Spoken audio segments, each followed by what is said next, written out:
我沒有出國，但我對面這個人已經在國外了，我們距離不到1米，可以面對面的說話。我有點不那麼確定了，這到底算安全還是不安全？對面就是缅北了，它被緬甸3面包圍。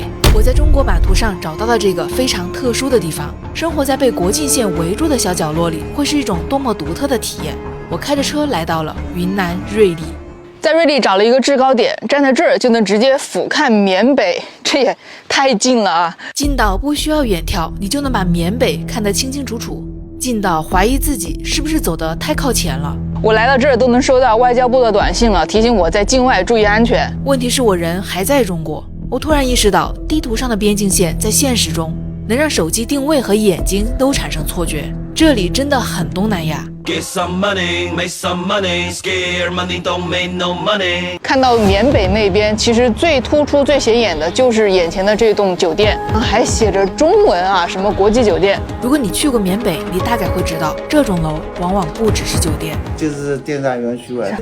最大的一棟樓就是沙邊園。看看這邊的監控，密密麻麻，最大的那個監控專門對着緬北的方向。環球旅行中，我去過很多國家的邊境，第一次感受到國與國之間能近的有些壓抑。中緬的這一段邊境呢，就是一段非常窄的瑞麗江。地圖上的邊境線在現實中可能是如喜馬拉雅那樣的天塹，也有可能是很不起眼的小河。我很好奇，國與國之間還有沒有更不起眼的邊界？於是我打算在瑞麗開個盲盒。在瑞麗往北西南這3個方向一直開，就能找到邊界線。不設路線，不查攻略，一直往前開，我也不知道最終能走到哪。这些村子的面貌看上去非常像我曾经去过的缅北的大其力那边的村子。眼前的路突然窄到掉不了头，田地裡突然豎起了鐵皮牆，一眼望不到盡頭。他們要圍住的可不是莊稼，牆的那邊就是緬甸了，我所在的這邊呢就是中國的村子。這條田埂的盡頭就是這個邊境牆，走在這兒能看到很多的攝像頭呀，這兒一個，這兒一個，這兒這兒全都是攝像頭。就在幾年之前，這些村子裡頭的村民直接從自己家田地裡面就能走到緬甸那邊去。那你們以前和那邊是一個村子是不是啊？去不來，可以去緬甸談戀愛。可以去談戀愛。我的兒媳婦都是緬甸。之前打仗的時候，你們這裡聽不聽得見？聽得見啊？害怕嗎？害怕什麼？我們這邊大概是1公里左右，沒有他們打仗彈子啊、炮啊什麼不用在我們這邊。習慣了。他說得很輕，我腦海裡卻浮現出一個很荒誕又無比現實主義的畫面：邊境牆的一邊戰火紛飛，另一邊人們平靜地聽着槍炮聲在田裡耕種，在田埂上談笑。我想他們是真正能明白邊境意義的人。也正是在村裡，我第一次聽人說到瑞麗有個市場，白天什麼也沒有，晚上全是人，他們叫那兒鬼市。瑞麗是國境線長度約170公里，約占整個中緬邊境線的1/4。邊境線上的形態特別複雜，不僅有小河、田埂，甚至有一整個村寨直接壓在邊境線上的情況。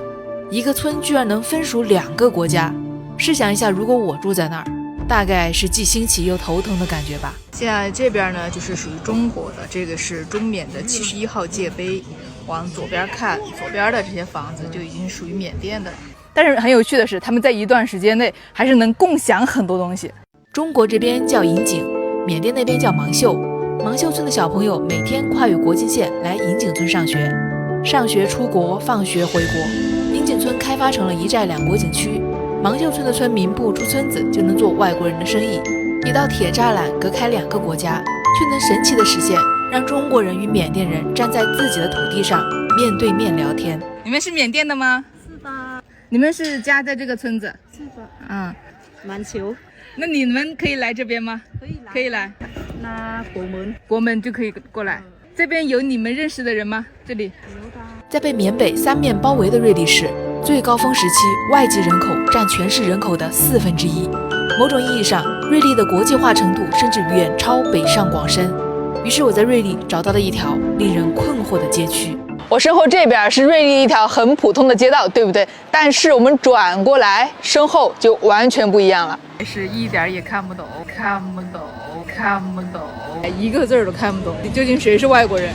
穿裙子的男士，塗大花臉的女士，地道的緬甸飲食，整個街區像從緬甸直接複製過來，襯托的好像我才是那個外國人。我很好奇，這麼多緬甸人靠什麼為生呢？有人聽說過鬼市嗎？現在是晚上9點半，我來到瑞麗一個非常特色的市场啊。這個身後看上去黑漆漆的一片，但是呢，聽上去聲音不小，其實裡面有不少人。